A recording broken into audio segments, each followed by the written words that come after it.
Hi guys, welcome to my YouTube channel. Today in this video I am going to discuss about the refurbishment of an already constructed culvert. Make sure you watch this video completely. In the end you are going to see how we have uh, refurbished this existing culvert. If you have any questions or comments, you may write in the comment box as well. So here you can see that the culvert was already constructed here. It was a ring culvert with a diameter of 0.9 meters. So with the help of excavator here, you may see that we are doing the excavation so that the water may flow out through the outlet. Because if we do not do this excavation, water will not flow out. The total length of this culvert was 5.8 meters.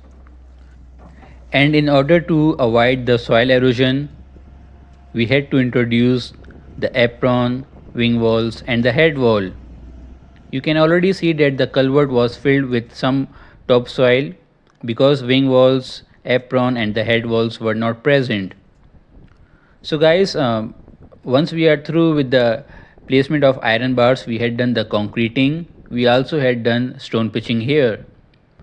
So I hope you like this video. Don't forget to subscribe to my channel. Until my next video, goodbye.